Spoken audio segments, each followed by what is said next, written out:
Nouveau concept. Ce nouveau concept d'émission, c'est les dimanches du CRFPA. Les dimanches du CRFPA, en fait, fréquemment le dimanche, quand ce sera possible, à partir de 19h. L'idée est de pouvoir se retrouver, alors que ce soit sur Facebook et également sur Instagram.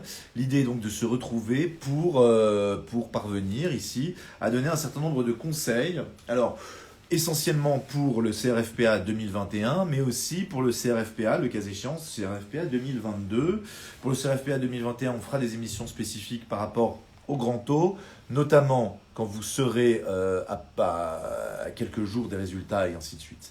À ce titre, n'hésitez pas en commentaire, que ce soit sur Insta ou encore sur Facebook, n'hésitez pas en commentaire à indiquer d'éventuelles thématiques. Pour l'instant, dans les différentes thématiques, j'ai la thématique d'aujourd'hui, à savoir le choix du CRFPA et également le choix ici également de l'option. Nous avons comme ça, comme ce type d'éléments. J'ai également comme autre disposition, c'est de revenir un petit peu sur les épreuves de cette année afin de tirer quelques enseignements sur ces éléments-là. Voilà un petit peu l'idée. Et ce que l'on va essayer de faire, c'est-à-dire des corrections d'annales du CRFPA également, et puis aussi donner un certain nombre de conseils par rapport au choix de la préparation, le cas échéant. Alors, je suis directeur des études de Sud-Barreau, bien évidemment, donc il va de soi que c'est organisé sous l'égide de Sud-Barreau, mais pour autant, il s'agit de conseils qui sont des conseils quand même assez universels. Je préfère être limpide dessus, hein. Je sais que parfois certains préfèrent dire qui ne bosse pas pour des structures, moi je bosse pour cette structure, mais je suis également avocat et maître de conférence, et jouis donc d'une expérience quand même assez solide en la matière, donc pour pouvoir vous conseiller. Le choix de l'IEJ, c'est une question en fait qui se subdivise en différents aspects. Les IEJ proposent des préparations et des structures qui sont différentes. Alors il y a certains IEJ qui proposent une préparation assez poussée pour le CRFPA, je pense par exemple à l'IEJ de Paris 1. Dans ce cadre-là, parfois certains optent pour une préparation de type global. Attention, si c'est une préparation qui est une préparation poussée, ce que je nie absolument pas, dans ce cas-là, faites attention de voir si ça cadre bien avec vos possibilités pour la préparation. Donc cette possibilité est une possibilité qui est une possibilité spécifique par rapport à la préparation en question. Alors je tiens à saluer Rudy qui va nous rejoindre dans quelques instants, une fois que j'aurai commencé la préparation. Désolé frérot, j'ai un petit peu tardé, là j'ai eu un petit souci. J'arrivais pas à faire deux choses en même temps, je bloquais sur ces différents éléments. Donc je vous ai dit, il y a des IEJ qui offrent une préparation qui est une préparation globale. Par rapport aux différentes sessions proposées, sachez qu'il existe des IEJ qui proposent une préparation simplement en candidat libre. On peut vous fournir la liste des IEJ en question. Il y en a en Ile-de-France, il y en a dans le Nord, il y en a dans le Sud, dans l'Est et dans l'Ouest. Ça pose un avantage. L'avantage en question, c'est que du coup, vous n'avez que votre inscription à l'IEJ qui est indispensable pour passer l'examen, et vous pouvez concentrer vos efforts sur une autre préparation. Alors, les profils concernés sont essentiellement des profils de personnes qui n'ont pas le temps de suivre les cours de l'IEJ et qui n'ont pas un emploi de temps totalement malléable. Parce que quand on voit les horaires des cours d'IEJ à proprement parler, eh bien, ces horaires des cours d'IEJ sont des horaires qui quand même, parfois, vont beaucoup varier au cours de l'année. Donc ça, il faut être absolument disponible pour suivre des cours à proprement parler. Ensuite, deuxième pan, comme je vous le disais, c'est de voir le contenu des préparations. Le contenu des préparations, certaines préparations, ce sont des conférences de motivation, qui ont mis dans certains IEJ une préparation, on va dire, très classique. Alors, chacun son goût, mais ce type de préparation, vous avez des retours d'expérience qui sont également très fréquents sur les réseaux sociaux aujourd'hui. Peut-être est-ce que c'est pas, ici, un élément qui est un élément indispensable pour préparer le CRFPA. Enfin, d'autres ont une pédagogie assez globale, qui vont permettre de couvrir les différents aspects, sachant quand même qu'il faut, pour couvrir l'intégralité du programme, un grand nombre d'heures de cours dans les différentes matières. Le choix de l'IEJ doit donc être fait en fonction de ces différents paramètres. Plus encore, il y a des statistiques d'un IEJ à l'autre. Les statistiques, vous pouvez les retrouver sur un site qui est un site qu'on consulte également fréquemment, c'est-à-dire soit sur le site du CNB, statistiques officielles, soit sur le site Un an pour le CRFPA. Sur ce site, vous avez les statistiques, mais ce sont des statistiques globales.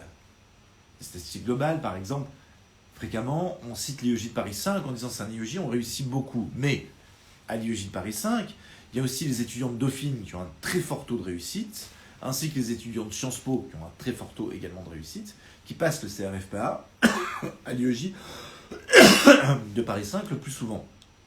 Ça peut fausser ces différents éléments. Et à l'IEJ de Paris 5, ensuite, il n'existe pas de statistiques matière par matière. Vous avez pour le CRFPA 7 options. Et en réalité, le choix de l'IEJ devrait intervenir après le choix de l'option. En fonction des différents paramètres qui ont lieu par rapport à l'option. Certaines facs sont réputées, par exemple, pour certaines matières, d'autres non, pas du tout. Quand on voit la grille des cours proposés dans certains IEJ, il n'existe par exemple parfois aucun cours proposé en droit international et européen.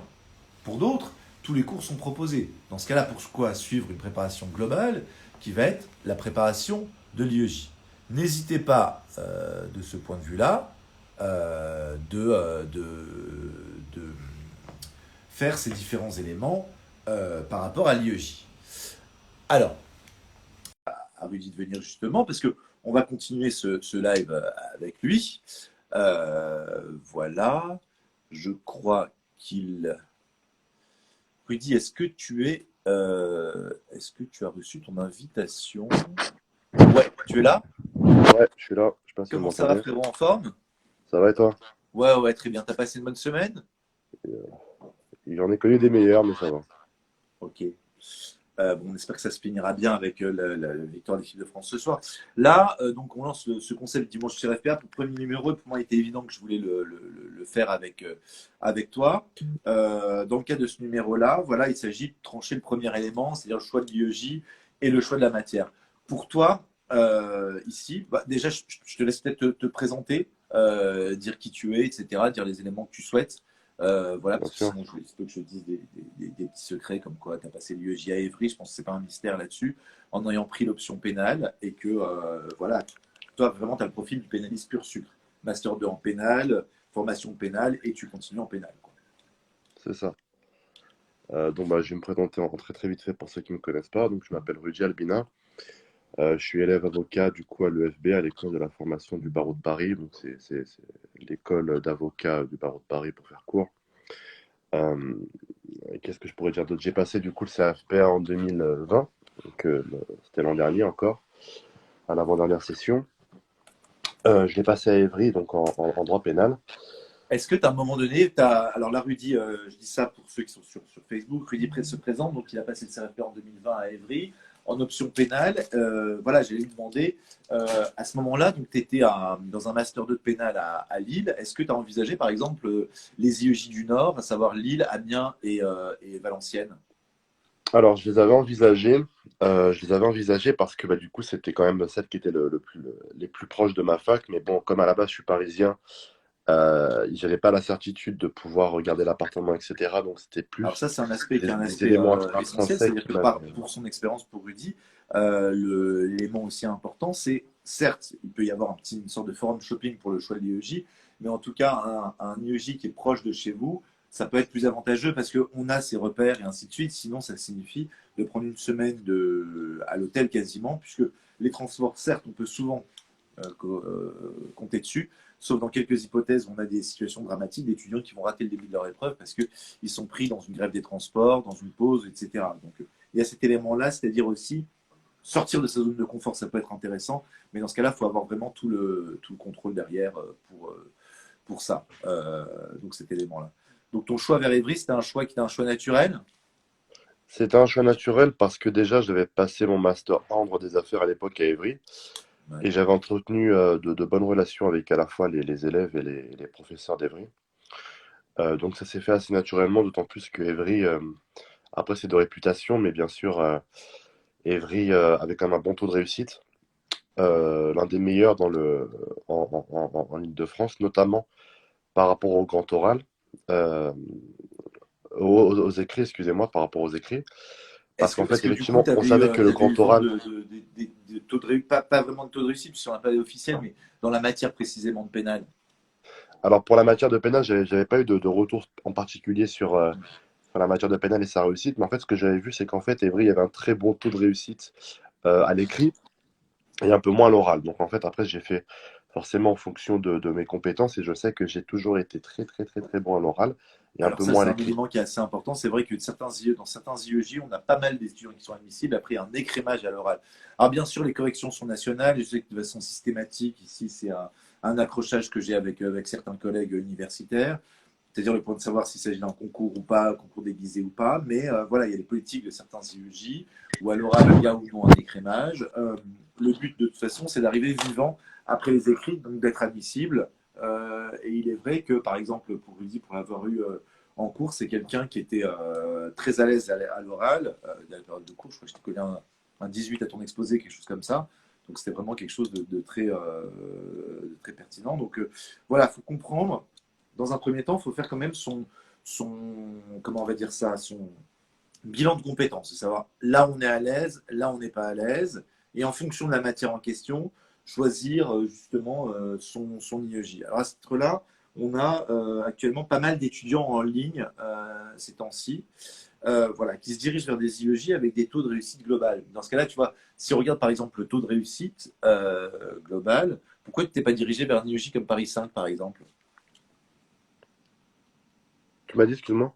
Ouais, pourquoi tu t'es pas dirigé sur un IEJ comme Paris 5 qui a le plutôt fort taux de Parce que Paris réussite? 5, en fait, j'ai une sainte horreur des usines que sont les IEJ. Et en fait, enfin, j'avais trouvé, j'avais eu ce bon sentiment que, en fait, dans les IEJ où on était peut-être un peu moins, déjà, il y avait une proximité qui s'installait par rapport aux élèves, non pas parce que vous alliez parler au prof qui vous corrige loin de là, mais déjà parce qu'il y a moins de copies, donc vous êtes plus qu'un numéro d'étudiant. Vous êtes aussi vraiment une copie qu'on va regarder de beaucoup plus de fond en comble.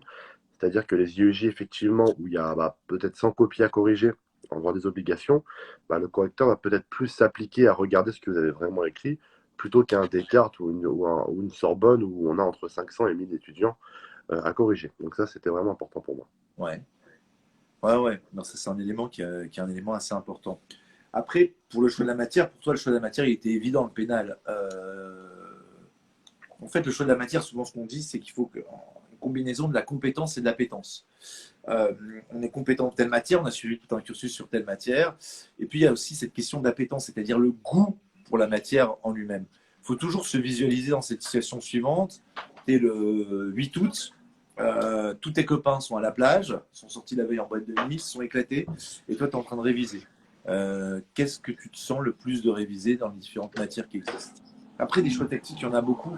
On entend souvent dire que, par exemple, justement, c'est bien pour ça que ton profil est intéressant, Rudy, que le pénal, c'est plus simple. Qu'est-ce que tu en penses, toi? Le pénal, c'est plus facile que les autres matières par rapport à tes autres collègues qui ont passé dans d'autres disciplines?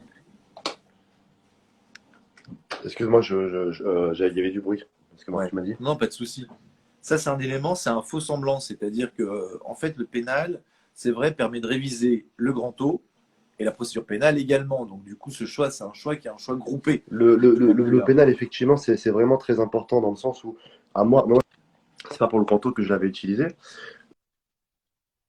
mais vraiment, enfin, le pénal, pour moi, ça m'est apparu véritablement comme une évidence. Mais au-delà de ça, effectivement, le pénal, ça a vraiment ce grand bénéfice quand je suis arrivé au grand oral, c'est-à-dire que quand je feuillette le fascicule du grand tour, en fait, les trois quarts des éléments qu'on a à apprendre pour le grand oral, en fait, effectivement, c'est des éléments d'actualité, c'est des éléments de droit et des libertés fondamentales. Et s'il y a bien une matière, si ce n'est le droit public, pour lequel, en fait, les libertés fondamentales, c'est déjà, en fait, dans le programme euh, des écrits, c'est bien le pénal en fait, parce que c'est très très bête, ce n'est pas pour rien dire que dans le code de procédure pénale, dans les annexes, on a les articles de la CDH, etc. Parce qu'en fait, la liberté fondamentale, c'est un peu ce qui va réguler le droit pénal et le droit national.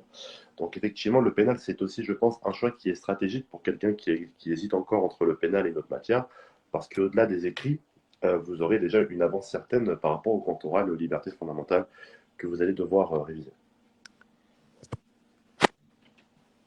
C'est certain, hein, c'est un élément qui est un élément indispensable. Alors, quand on traite de ce goût-là, il y a un certain nombre d'éléments aussi à faire.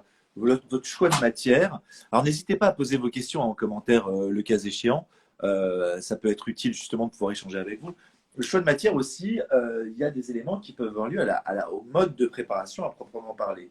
Là, actuellement, les étudiants que j'ai au téléphone, en fait, je fais peser dans leur bilan de compétences plus de poids à l'idée de l'appétence. Pourquoi? Parce qu'on est au mois d'octobre, et donc il y a encore beaucoup de temps pour préparer pour le CRFPA 2022.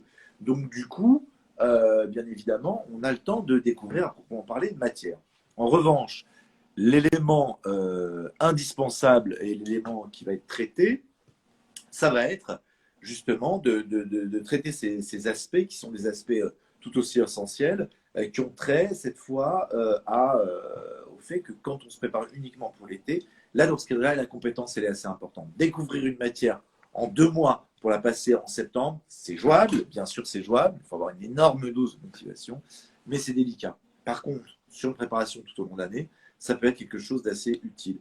Et c'est pourquoi, ici, pour beaucoup d'étudiants, je pense que l'aspect essentiel, ça va être l'encadrement dans ce moment-là. C'est-à-dire qu'il y a plusieurs éléments qui ont trait à ça. C'était dans un premier temps, on fait un bilan de compétences, ensuite on en discute plus avant, et puis surtout, dans le cadre de ce bilan de compétences, une fois la décision arrêtée, elle est entérinée. En ce sens, c'est pas la peine de tergiverser, etc. Régulièrement, il y a des étudiants comme ça qui changent d'avis au mois de février-mars et qui se retrouvent vraiment perdus au jour de l'examen à se dire est-ce que j'ai fait le bon choix ou pas le bon choix. Le bon choix, c'est le choix que vous allez faire. Après, c'est avec vos armes à proprement parler. Une fois le choix de la matière effectué en fonction de ces deux paramètres, compétence et appétence, il y a le choix de l'IEJ. Premier critère, c'est celui que Rudy a évoqué notamment, c'est choisir une fac qu'on connaît, qui peut être pas très loin de chez soi, ça peut être utile. Ensuite, de voir un petit peu ce qui est proposé par la fac. Est-ce qu'il y a une préparation dans votre matière? Est-ce que c'est cette préparation-là que vous choisissez ou est-ce qu'il y a une inscription possible en candidat libre? Et enfin, de faire en fonction de ces paramètres. Et attention de dire que les statistiques sont des statistiques nationales, ne prennent pas en compte les 7 options différentes qui existent encore pour le CRFPA. Et puis, il y a une question qui est une question globale, c'est que le CNB annonce toujours sur son site un certain nombre d'éléments, notamment la réforme du CRFPA qui est envisagée pour 2023, qui limiterait l'accès justement aux titulaires d'un M2. C'est là où il y a une difficulté qui va se poser véritablement là-dessus avec un tel filtrage. Mais aussi, on parle d'une réforme beaucoup plus globale de l'examen à proprement parler, en supprimant les options, de sorte à faire véritablement une grande, enfin des écrits qui tourneraient autour d'une notion de droit privé qui serait beaucoup plus large. On dirait, on fusionnerait par exemple civil et droits des obligations, mais ça, ce sera un autre objet. Donc, bien évidemment, l'idée, c'est que quand un examen devient de plus en plus difficile, c'est de le passer le plus rapidement possible, mais encore faut-il être préparé. Toi, comment tu t'étais en tout préparé? Moi, pour ma part, la première année, j'avais fait un cursus où j'avais passé, à l'époque c'était une maîtrise, mais à la fin du Master 1, sans prépa, parce que je me suis dit que c'était pas la peine, j'avais échoué. Et la deuxième année, j'avais fait une préparation estivale pour ces éléments-là. Voilà. En passant à la fin du Master 1, c'est un autre choix, c'est une autre thématique qui m'a été suggérée par les étudiants. À la fin du Master 1, ce qui se passe, c'est que vous avez certaines certitudes qui apparaissent, et notamment le fait de ne pas avoir une année blanche dans votre série. Toi, tu avais déjà eu une expérience malheureuse, je crois, pour le CRFPA. Ça ne pas d'en discuter ou pas? Oui, oui, je l'avais raté la première fois, en fait, je l'ai eu la seconde, moi, le CRFPA. La première fois, je l'ai passé avec objectif barreau, la prépa. Je l'avais fait à la fin de mon master 1, en fait, en droit des affaires. Il faut savoir que moi, j'ai fait deux master 1. Euh, j'ai fait un master 1 en droit pénal, puis ensuite, j'ai fait un master 1 en droit des affaires, parce que, voilà, j'étais encore jeune et je voulais voir un peu d'autres horizons. Ouais, puis c'est pas une double casquette qui est incompatible, hein. Ça donne une Pardon? bonne formation. Ça donne une bonne formation en droit pénal des affaires par la suite pour C'est la suite de ça, votre non, vraiment, expérience. c'était aussi le but de pouvoir combiner un peu les deux. Mais voilà, la première fois, je l'avais passé.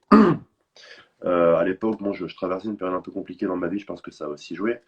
Mais en fait, véritablement, vraiment, j'encourage totalement les gens qui veulent le passer en Master 1, parce qu'en fait, faut que vous sachiez quelque chose, du moins en pénal, c'est le cas.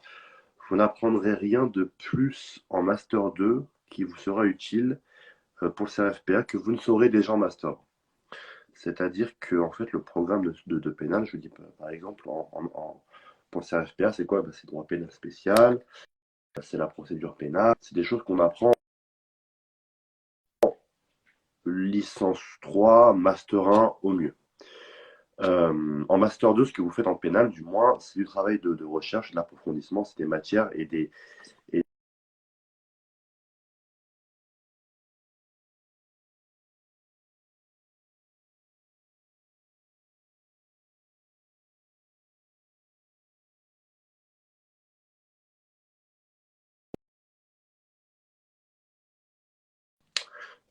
vous faites des matières qui sont un peu plus particulières dans le droit pénal, comme droit pénal de l'environnement, droit pénal du travail, etc., qui sont totalement exclus de la matière, de la matière pénale du CRFPA. Donc véritablement, je vous encourage véritablement, si vous sortez d'un Master 1 et si vous voulez passer le CRFPA, vraiment faites-le. En fait, votre seul curseur que vous devez vous poser pour savoir si vous êtes prêt finalement ou pas à passer le CRFPA, c'est vous et votre maturité, vous et votre volonté d'avancer.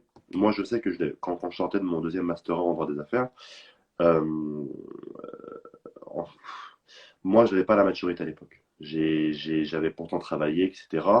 Mais il faut bien comprendre que le CRFPA, c'est le passage à l'école d'avocat. C'est un passage qui est très important. En fait, vous rentrez vraiment dans le monde, dans le métier. Et je sais qu'à l'époque, limite, je bénis le Seigneur de m'avoir fait rater le CRFP la première fois parce que je manquais énormément de maturité à cette époque-là. Donc ça, c'est aussi un facteur qu'il faut prendre en compte. Ça peut, ouais, ce sont des éléments qui peuvent intervenir. C'est une thématique, je pense, la semaine prochaine, la semaine d'après, qu'on va traiter. Ça va être cet aspect-là, c'est-à-dire le passer en Master 1, en Master 2. En fait, dans ces différents choix, à chaque fois, bien évidemment, pour faire une mission globale, l'idée, c'est à chaque fois de définir une thématique, mais il faut aussi faire du cas par cas.